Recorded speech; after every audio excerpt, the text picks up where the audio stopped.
A lei estabelecida através da fé, parte 1. John Wesley. Anulamos, pois, a lei pela fé? De maneira nenhuma, antes estabelecemos a lei. Romanos 3 verso 31. Primeiro. Quais os meios mais usuais de tornar a lei, sem efeito, através da fé? Segundo. Como podemos seguir o apóstolo, e pela fé estabelecer a lei? Terceiro.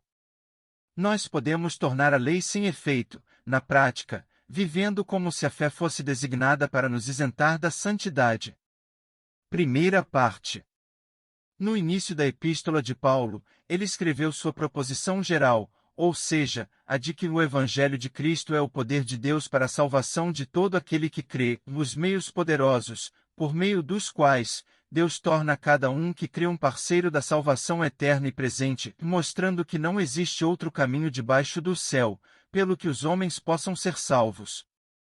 Ele fala, particularmente da salvação da culpa do pecado, que ele comumente denomina justificação.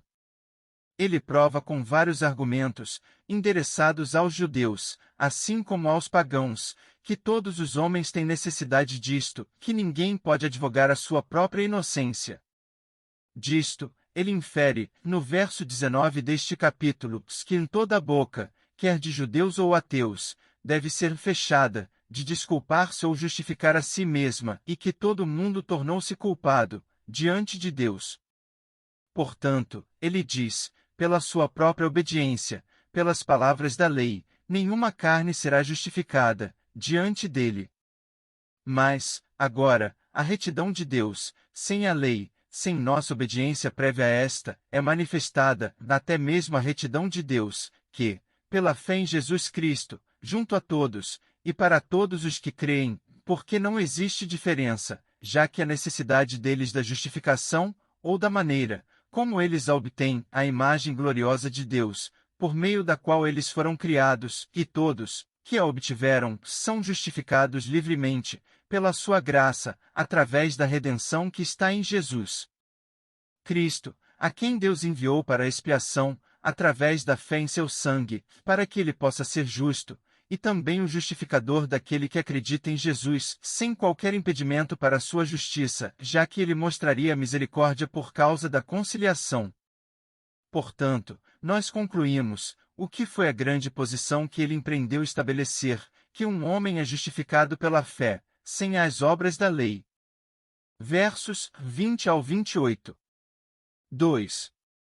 Foi fácil prever a objeção que poderia ser feita, e que existiu de fato, em todas as épocas, ou seja, dizer que somos justificados, sem as obras da lei, é abolir a lei. O apóstolo, sem entrar em uma disputa formal, simplesmente nega a instrução. Nós, então, pergunta ele, tornamos sem efeito a lei através da fé? Deus proíbe. Sim, nós estabelecemos a lei. 3. A estranha imaginação de alguns, de que Paulo, quando disse, um homem é justificado sem as obras da lei, significa apenas a lei cerimonial, é abundantemente confundida por essas mesmas palavras. Afinal, Paulo estabeleceu a lei cerimonial? É evidente que não. Ele tornou a lei nula, através da fé, e, abertamente, declarou estar fazendo isso. Tratou-se apenas da lei moral, da qual ele poderia verdadeiramente dizer, nós não tornamos a lei nula, mas a estabelecemos, através da fé. 4. Mas nem todos os homens concordam com o que ele pensa. Muitos não aceitam. Muitos em todas as épocas da Igreja, até mesmo, aqueles que carregam o nome de cristãos têm defendido que a fé uma vez entregue aos santos teve como objetivo tornar toda a lei nula. Eles não tomariam em consideração a lei moral mais do que a lei cerimonial, mas foi para rachar, por assim dizer, ambas em pedaços diante do Senhor, veementemente afirmando que, se você estabelecer qualquer lei, Cristo não o favorecerá em coisa alguma, Cristo se torna sem efeito para você, você caiu da graça. 5. Mas o zelo desses homens está de acordo com o conhecimento? Eles observaram a conexão entre a lei e a fé? E que, estabelecendo essa conexão entre eles, destruir uma, na verdade, significa destruir a ambas? Que abolir a lei moral é, portanto, abolir a fé e a lei, não nos deixando um meio apropriado, quer para nos levar até a fé, ou para encorajar aquele dom de Deus em nossa alma. 6. Portanto, convém a todos que desejam vir para Cristo, a quem eles receberam, assim como caminhar nele, prestar atenção em como eles tornaram a lei nula, através da fé. Para nos proteger efetivamente contra ela, nos permitem inquirir, em primeiro lugar, quais são os caminhos mais usuais para tornar uma lei nula, através da fé. E, em segundo lugar, como nós podemos seguir o apóstolo, e pela fé, estabelecer a lei. Parte 1. 1. Em primeiro lugar, vamos inquirir quais são os caminhos mais usuais de tornar a lei nula, através da fé. Porque a maneira de um pregador tornar tudo nulo, de um só golpe, é não pregar nada a respeito, afinal. Isto será justamente a mesma coisa que apagar os oráculos de Deus. Mais especialmente, quando isto é feito com um objetivo, quando é feito como uma regra, não pregue a lei, e a mesma frase, um pregador da lei, é usada como um termo de reprovação, como se significasse pouco menos do que um inimigo do Evangelho. 2. Tudo isto procede da mais profunda ignorância da natureza, propriedades e uso da lei, e prova que aqueles que agem assim, não conhecem Cristo, são totalmente estranhos à fé viva, ou, pelo menos, eles são bebês em Cristo, e, como tais, inexperiente na palavra da retidão. 3. O argumento deles é este, que pregando o Evangelho, ou seja, de acordo com o julgamento deles, falarem nada mais que dos méritos de Cristo, responde a todas as finalidades da lei. Mas isto nós negamos completamente, ou seja, convencer os homens do pecado, o despertar aqueles que ainda estão dormindo à margem do inferno. Pode haver aqui e ali algum caso isento. 1 em 1000. Pode ter sido acordado pelo Evangelho, mas isto não é regra geral. O método comum de Deus é convencer os pecadores, através da lei, e apenas por meio desta. O Evangelho não é o meio pelo qual Deus tem ordenado, ou que o próprio Senhor usou, para esta finalidade. Nós não temos autoridade nas Escrituras para aplicar isto assim, nem qualquer alicerce para pensar que isto irá se provar efetivo. Nem temos algum alicerce a mais para esperar isto, da natureza da coisa. Aqueles que estão sadios, como observa o próprio nosso Senhor, não precisam de um medido, mas aqueles que estão doentes. É um absurdo, portanto, se oferecer um medico àqueles que estão sadios, ou que, pelo menos, imaginam-se assim. Você deverá, primeiro, convencê-los de que estão doentes, do contrário, eles não irão agradecer pelo seu empenho. Igualmente absurdo é oferecer Cristo àqueles cujo coração está sadio, e ainda não está enfraquecido. Neste mesmo sentido, é como atirar pérolas aos porcos.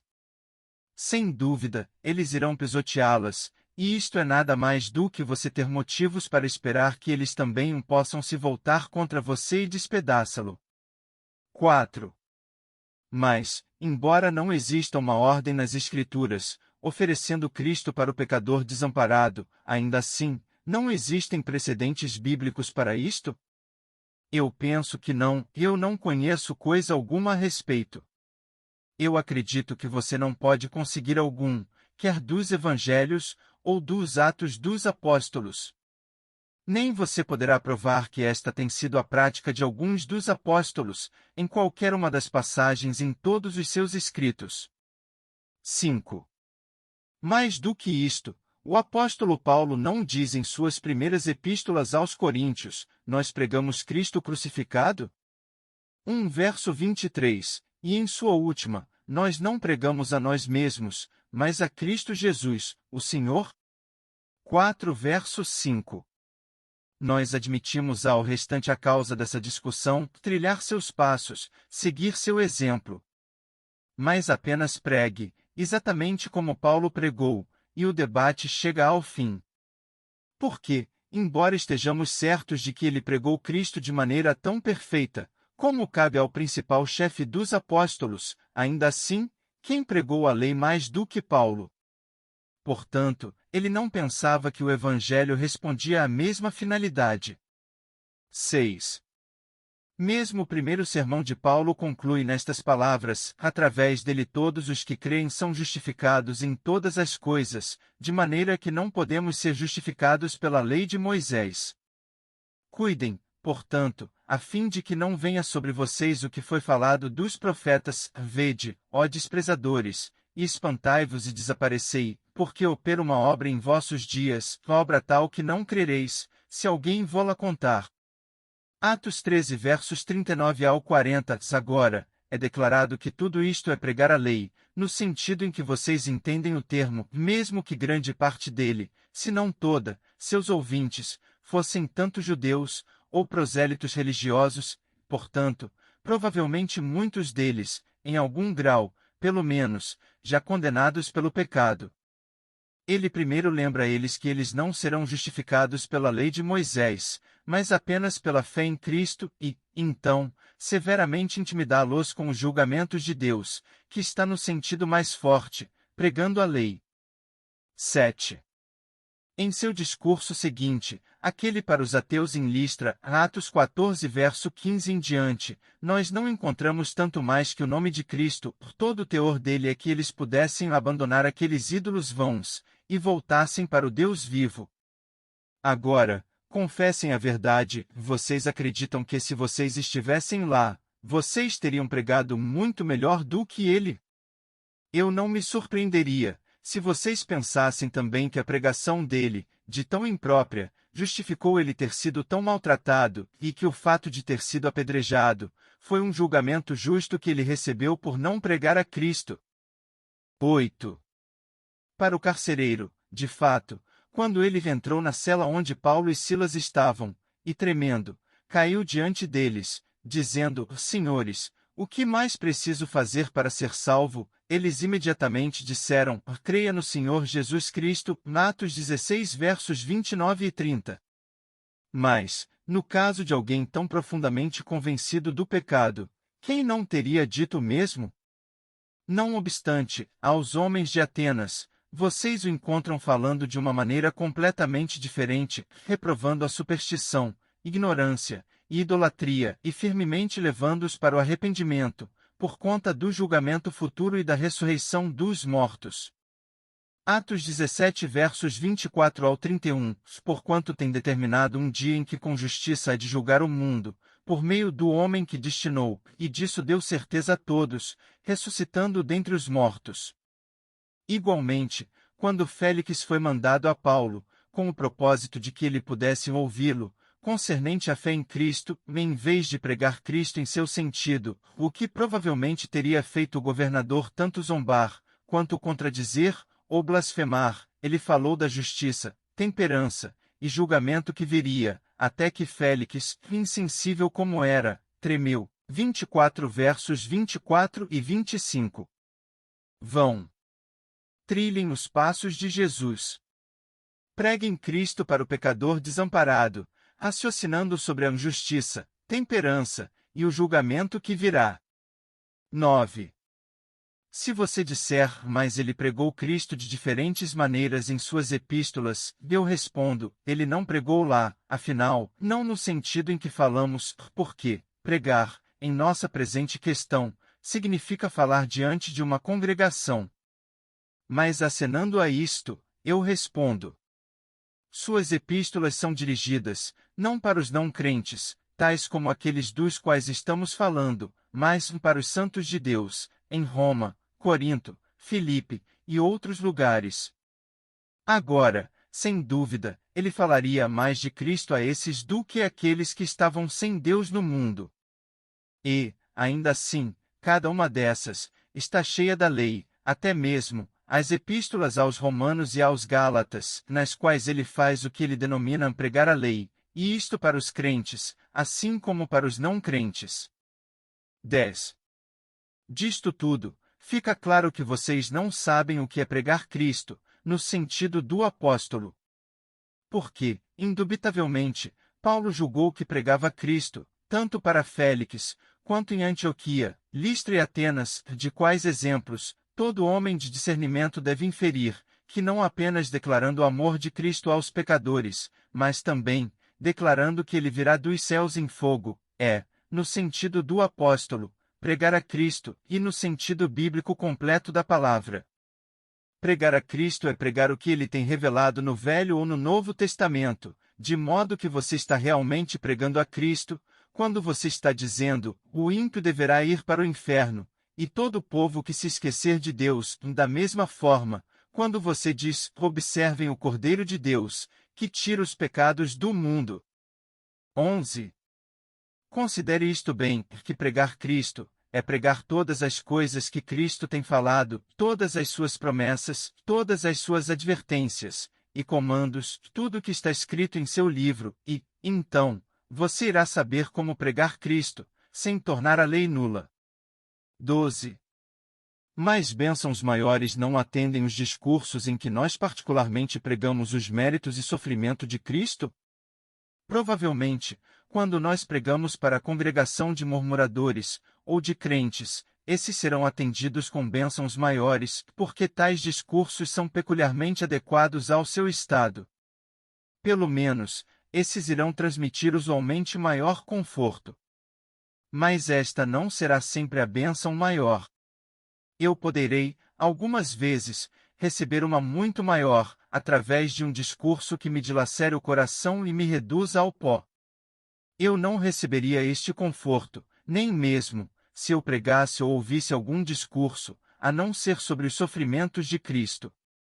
Esses, através de constantes repetições, perderiam sua força, e se tornariam mais e mais vazios e mortos, até que, por fim, eles se tornariam inertes ao redor das palavras, sem qualquer espírito, vida ou virtude. De modo que pregar a Cristo deve, no processo de tempo, tornar o Evangelho nulo, assim como a lei. Parte 2. 1. Uma outra maneira de tornar a lei nula, através da fé, é ensinar a fé, que substitui a necessidade de santidade. Isto a divide, em milhares de caminhos menores, e muitos são os que caminham nele. Na verdade, existem poucos que escapam totalmente dele, poucos que são convencidos de que somos salvos pela fé, a não ser que, mais cedo ou mais tarde, mais ou menos, deixemos de lado este caminho secundário. 2. Se todos esses que são levados para este caminho secundário não se conscientizarem de que a fé em Cristo coloca inteiramente de lado a necessidade de manter a lei, ainda assim, suporem a necessidade de manter a fé deles de lado, ainda assim, suporem, que a santidade é menos necessária agora do que ela foi antes da vinda de Cristo, 2, que um grau menor dela é necessário, 3, que ela é menos necessária aos crentes do que aos outros. Porque assim são todos aqueles que, embora o julgamento deles esteja, em geral, correto, ainda assim, pensam que eles podem ter mais liberdade, em casos específicos, do que eles poderiam ter tido antes que crescem, de fato, usarem o termo liberdade, de tal maneira, como estando livres da obediência ou santidade mostra, imediatamente, que o julgamento deles está pervertido, e que eles são culpados do que eles imaginaram estar muito longe deles, ou seja, de tornarem a lei nula, através da fé, por suporem que a fé substitui a santidade. 3. O primeiro argumento daqueles que ensinam isto, expressivamente, é que nós estamos debaixo da promessa da graça, não das obras, e, portanto, nós não mais precisamos estar debaixo da necessidade de executar as obras da lei. E quem, alguma vez, esteve debaixo da promessa das obras? Ninguém, a não ser Adão, antes da queda. Ele esteve completamente e apropriadamente debaixo da aliança que requereu perfeição, obediência universal, como a única condição de aceitação, e não deixava lugar para o perdão, quando da menor transgressão. Mas nenhum homem, alguma vez, esteve debaixo disto, nem os judeus ou gentios, nem antes de Cristo, nem desde então. todos os seus filhos estavam e estão debaixo da aliança da graça. A maneira da aceitação deles é esta: a livre graça de Deus, através dos méritos de Cristo, perdoa a todos que creem com tal fé, que, operada pelo amor, produz toda obediência e santidade. 4. O caso não é, portanto, como vocês supõem, que os homens foram, alguma vez, mais obrigados a obedecer a Deus, ou a executar as obras da sua lei, do que eles são agora. Mas nós poderíamos ter sido obrigados, se nós estivéssemos debaixo da aliança das obras, se tivéssemos realizado essas obras antes da nossa aceitação. Considerando que agora todas as boas obras, embora tão necessárias como sempre, não são anteriores à nossa aceitação, mas consequentes a ela. Portanto, a natureza da aliança da graça não dá a vocês fundamento, nenhum encorajamento, afinal, para colocarem de lado qualquer insistência ou grau de obediência, nenhuma parte ou medida de santidade. 5. Mas nós não somos justificados pela fé, sem as obras da lei? Sem dúvida, que somos, sem as obras, quer da lei cerimonial ou moral. E, por Deus, todos os homens estivessem convencidos disto. Com certeza, iria impedir inumeráveis males o antinomianismo, a doutrina de que, pela fé e a graça de Deus anunciadas no Evangelho, os cristãos são libertados não só da lei de Moisés, mas de todo o legalismo e padrões morais de qualquer cultura, em particular. Porque, falando de uma maneira geral, foram os fariseus que se transformaram nos antinomianos. Seguindo a um extremo tão palpavelmente contrário às Escrituras, eles fizeram com que outros seguissem para o lado oposto. Estes, buscando serem justificados pelas obras, aterrorizaram aqueles por permitirem algum espaço para eles. 6. Mas a verdade se coloca entre ambos. Nós somos, sem dúvida, justificados pela fé. Este é a pedra angular de toda a construção cristã. Nós somos justificados, sem as obras da lei, como uma condição prévia da justificação, mas elas são os frutos imediatos daquela fé, por meio da qual somos justificados. De modo que, se as boas obras não vêm em seguida à nossa fé, até mesmo toda a santidade interior e exterior, é claro que nossa não vale nada, nós ainda estamos em nossos pecados.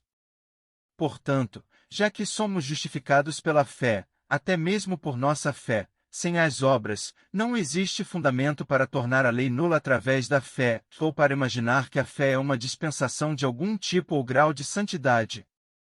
7. Mais do que isto, Paulo não disse expressamente, aquele que não realiza, mas crê nele, que justifica o impuro, sua fé é contada como retidão?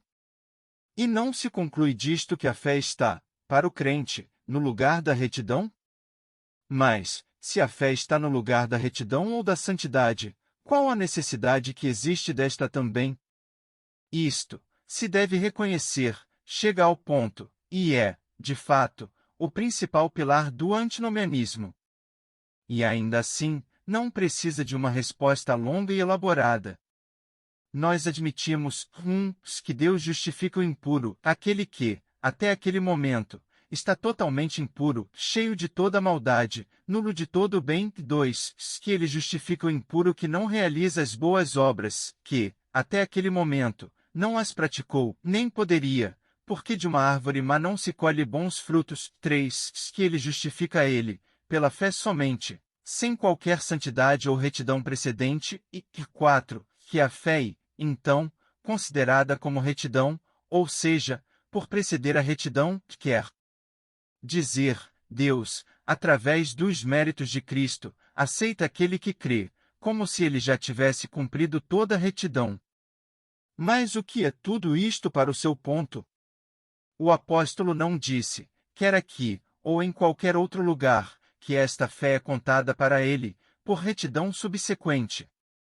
Ele ensina que não existe retidão antes da fé, mas onde ele ensina que existe nenhuma depois dela? Ele afirma que a santidade não produz santificação, mas não que ela não precisa segui-la. Paulo, portanto, dá a vocês, nenhuma razão para tornar a lei nula, por ensinar que a fé substitui a necessidade da santidade. Terceira parte. 1. Existe um outro modo de tornar a lei nula, através da fé que é mais comum do que, até mesmo, a anterior. E que é fazê-lo na prática, torná-la nula de fato, embora que não em princípio, vivendo como se a fé fosse designada para isentar-nos da santidade. Quão honestamente o apóstolo nos alerta contra isto, naquelas renomadas palavras, pois que pecaremos, porque não estamos debaixo da lei, mas debaixo da graça. De modo algum. Romanos 6 horas e 15 minutos, uma advertência, que é necessário considerar totalmente, porque é de extrema importância. 2. O estar debaixo da lei pode aqui significar 1. Se estar obrigado a observar o cerimonial da lei, 2. Se estar obrigado a aceitar toda a instituição mosaica, 3. Se estar obrigado a manter toda a lei moral, como a condição de nossa aceitação por parte de Deus, e 4. Se estar debaixo da ira e maldição de Deus, debaixo da sentença da morte eterna, debaixo do sentido de culpa e condenação, cheio de horror e temor escravizante. 3. Agora, embora um crente não esteja sem lei para Deus, mas esteja debaixo da lei de Cristo, ainda assim, do momento em que ele crê, ele não está debaixo da lei, em qualquer um dos sentidos precedentes. Do contrário, ele está debaixo da graça, debaixo de uma dispensação mais benigna e graciosa. Uma vez que ele não mais está debaixo da lei cerimonial, nem debaixo da instituição mosaica, uma vez que ele não é obrigado a manter, nem mesmo a lei moral, como uma condição de sua aceitação, então, ele está livre da ira e da maldição de Deus, de todos os sentidos de culpa e condenação, e de todo aquele horror e temor da morte e inferno, por meio dos quais ele esteve toda a sua vida, quando da escravidão.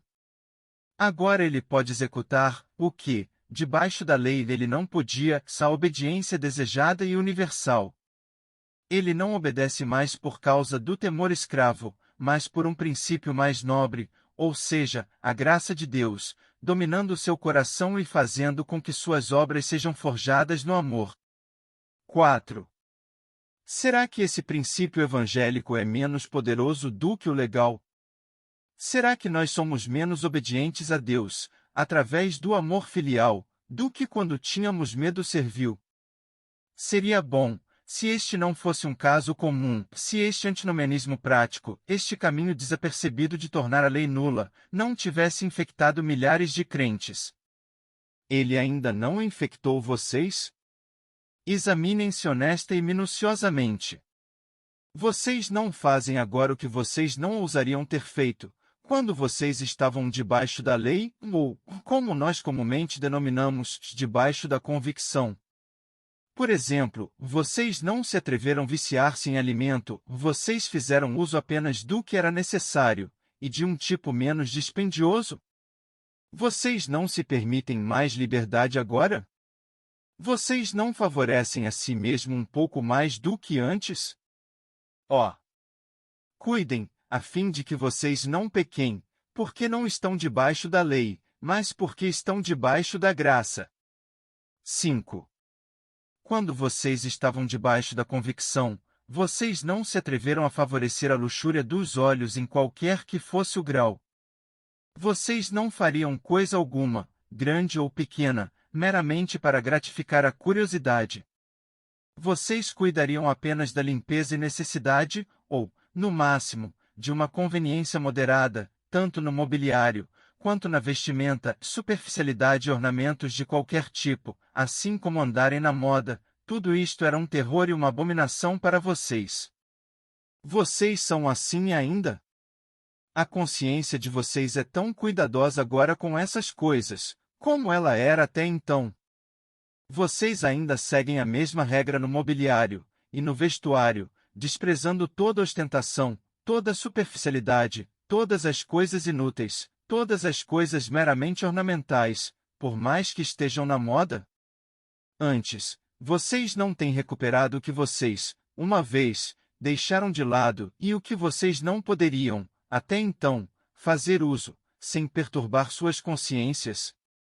E vocês não aprenderam a dizer, ó, eu não sou tão escrupuloso agora? Em Deus que assim fosse. Por que então, vocês não pecariam, não porque vocês não estão debaixo da lei, mas porque estão debaixo da graça? 6. Uma vez, vocês foram escrupulosos também de não tecerem alguém na presença dele, e ainda mais, de permitirem que alguém elogiasse vocês. Isto era como um golpe no coração de vocês, vocês não podiam suportar, porque vocês buscavam a honra que vem de Deus apenas. Vocês não podiam tolerar tal conversa, nem qualquer conversa que não fosse boa para o uso da edificação. Toda conversa inútil, todo discurso leviano, vocês abominavam, vocês odiavam, assim como temiam isto, estando profundamente conscientes do valor do tempo, de cada momento precioso e passageiro.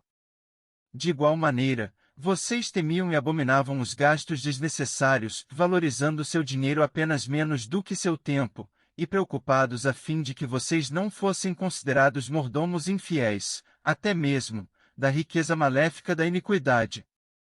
Vocês agora menosprezam o louvor como veneno mortal, o qual vocês nem podem dar, nem podem receber, a não ser na pureza de suas almas.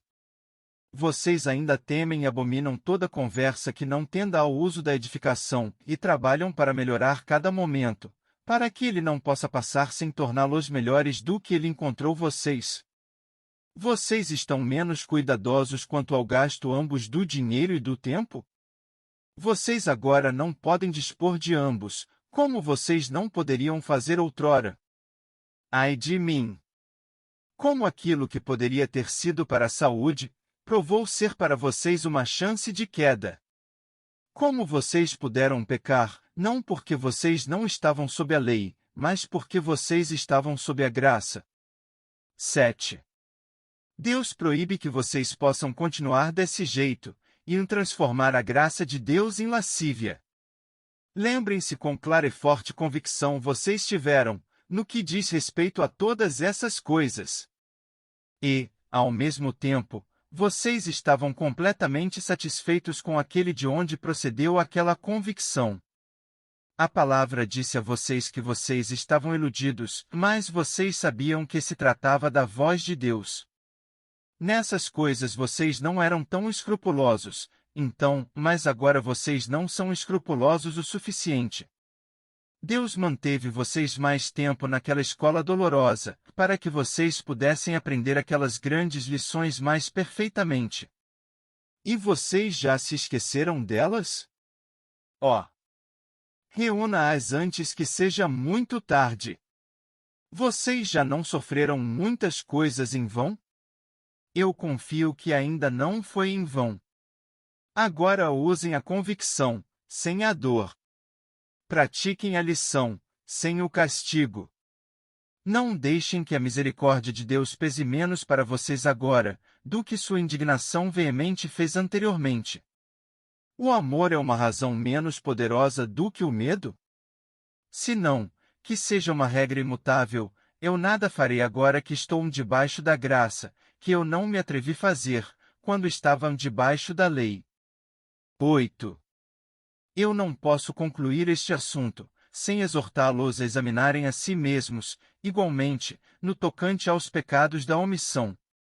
Vocês estão tão certos destes, agora que vocês estão debaixo da graça, quanto quando estavam debaixo da lei. Quão diligentes vocês foram, então, ao ouvirem a palavra de Deus. Vocês negligenciaram alguma oportunidade? Vocês não atenderam na igreja em depois disto dia e noite? Um pequeno obstáculo teria mantido vocês de fora? Uma pequena ocupação? Um visitante? Uma indisposição passageira? Uma cama macia? Uma manhã escura e fria?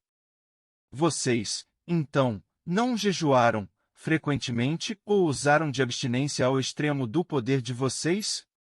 Vocês não oraram muito, frios e pesados como vocês estavam, enquanto vocês estavam dependurados na boca do inferno? Vocês não falaram e não trataram com indulgência, até mesmo, por causa de um Deus desconhecido? Vocês não defenderam a causa dele corajosamente? Vocês não reprovaram os pecadores? E declararam francamente a verdade diante da geração adúltera? E agora vocês são crentes em Cristo? Vocês têm a fé que ultrapassa todo entendimento? O que? E são menos zelosos pela causa de seu mestre agora, do que foram quando vocês não o conheciam. Menos diligentes no jejuarem, no orarem, no ouvirem sua palavra, no chamarem os pecadores para Deus? Ó! Arrependam-se! Vejam e sintam sua perda grave. Lembrem-se de onde vocês caíram. Lamentem a infidelidade de vocês. Agora sejam zelosos, e façam as primeiras obras, caso contrário, se vocês continuarem a tornar a lei nula, através da fé, Deus os expulsará, e designará vocês para a sua porção com os descrentes.